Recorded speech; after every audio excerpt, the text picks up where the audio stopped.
סגולות, אני חושבת שמאז ומתמיד הייתי בתפקיד טיפולי במקצועות שעסקתי בהם. אמנם הייתי יותר בתחום של שיווק, מכירות, ניהול, אבל הצד הטיפולי שבי תמיד היה קיים בכל תפקיד שעשיתי, והרצון לעזור והרצון לתווך. ואני חושבת שעם השנים גיליתי שהסגולה שלי היא לחבר בין אנשים, בין אם להקים כל מיני קבוצות עם חברות, עם חברים, ואת זה הבאתי אחר כך לתפקיד שאני עושה אותו היום, שהיום אני מעבר לזה שאני מחברת בין אנשים, אני מחברת בין זרע לביצית. Mhm. ואני חושבת שהתהליך של להביא ילד לעולם הוא תהליך מאוד רגשי, מאוד מורכב, יש המון טכני, המון בדיקות, המון רופאים, וצריך איזו דמות אחת שקצת תכיל יותר, תלווה באופן אישי. אני מרגישה שאני לפעמים העובדת הסוציאלית שלהם, החברה שלהם, הפסיכולוגית והתומכת. ואני נזכרת בסיפור קצר שלפני כמה שנים נכנסתי למאפייה לקנות לחם, והבחור הצעיר, הצעתי לו להיות תורם. ואם אני אקפוץ רגע להווה, אז הכנסתי את הרכב שלי למוסך, והבחור שהקפיץ אותי למשרד עד שהרכב יהיה מוכן, איך שנכנסתי לרכב, אמר לי, אני מכיר אותך. אמרתי, טוב, נו, אולי נראה בחור צעיר, חתיך, כנראה הצעתי לו להיות תורם, כי בין החיבורים שלי אני גם מגייסת תורמים ביום יום, כל ברמן או מלצר שמתאים אני מציעה לו. ואמרתי לו, מאיפה אנחנו מכירים? והוא אמר לי, לפני 10 שנים את נכנסת למאפייה והצעת לי להיות תורם. אבל כשסיפרתי לך שאני רק בן 18, אמרת לי, תקשיב, אתה יחסית צעיר, ומה שאני מציעה לך זה ללכת להקפיא זרע, בשביל תעודת ביטוח עבורך. הוא אמר לי, היית כל כך משכנעת, שלא רק שהלכתי להקפיא זרע, לקחתי איתי גם עוד 10 חברים. הוא אמר, חלפו השנים, ולימים אחד מהחבר'ה האלה ניסה במהלך כמה שנים, או במשך שנתיים בערך, הוא ואשתו ניסו להיכנס להיריון, ולא הצליחו. ואז הוא אמר לאשתו, תקשיבי, אני בעצם הקפאתי מנות זרע לפני 8 שנים בערך, ומזה נולד להם ילד. אז יש הרבה סיפורים שאני באמת מרגישה מבורכת ומסופקת מהם, אבל זה באמת אחד הסיפורים המדהימים.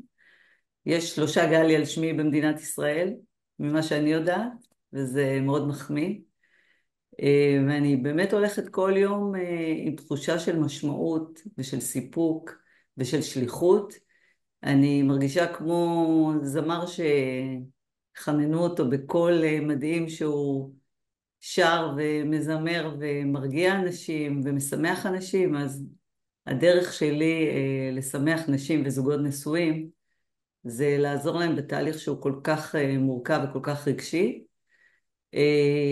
עם זוגות נשואים התהליך הוא באמת לפעמים הרבה יותר מורכב, כי באיזשהו מקום הגבר מרגיש שהחלק הביולוגי שלו והגנטיקה שלו לא ממשיכה הלאה. תמיד אני אומרת להם, תזכרו בחדר לידה אותי, שתחזיקו את הילד הזה בידיים, הוא שלכם לגמרי ב100%. אתם תקומו אליו בלילה, אני אומרת לו, אתה תאכיל, אתה תלך לבית ספר, אתה תלך.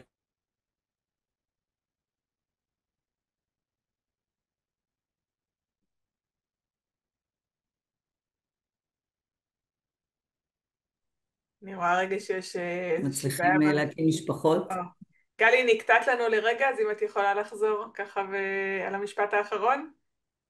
אני אומרת שבזכות התורמים, למזלנו הגדול, אפשר להקים משפחות בישראל. אה, אני מגיעה לפעמים לאוניברסיטאות ומדברת עם סטודנטים ומציעה להם להיות תורמים, מעבר להלם הראשוני כמובן, ולכל הבדיחות שרצות כשהם שומעים מה אני מציעה להם. ברגע שהם יורדים לעומק העניין ומבינים את האלטרואיזם שקיים בזה, אז כן, הם באים ורוצים לתרום. התורמים בכל מקרה במדינת ישראל הם אנונימיים על פי חוק, אני עושה גם יבוא זרע מארצות הברית ודנמרק, אבל הרעיון הוא באמת לחבר. כשמגיעה אליי אישה, לפעמים היא לא יודעת כלום, מה צריך לעשות, מאיפה להתחיל ואיזה תורם יתאים לה, אני עושה.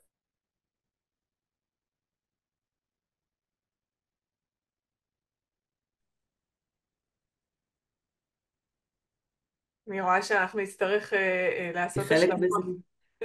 זה באמת, חברה הזמינה אותי לבריתה של הבת שלה, ובכל שולחן שהיא הציגה אותי הרגשתי כאילו אני איזה טרומפלדור, שהרגשתי כאילו אני הציגה את זה כאילו אני ילדתי את ביתה, אבל לא. אז אני מודה לאלוהים או ליקום או מי שיושב למעלה כל יום, שזה הזכות שלי, היא מגיעה עם המון המון אחריות, ואני לוקחת אותה בשתי ידיים. תודה. תודה רבה, גלי. את נקטעת לנו עוד פעם בסוף, אבל הבנו ככה מההקשר את הדברים. ואני חושבת שבאמת, אפילו פתאום לא זוכרת אם דיברת על המקצועיות והאנושיות שאת מביאה, אבל דיברת אותם, גם אם לא עליהם, דיברת אותם, ואני חושבת שזה נורא בלט וראו את זה. זה באמת נשמעת כמו שליחות גדולה, אני מדמיינת אותך מסתובבת ברחובות. כן? אז אנחנו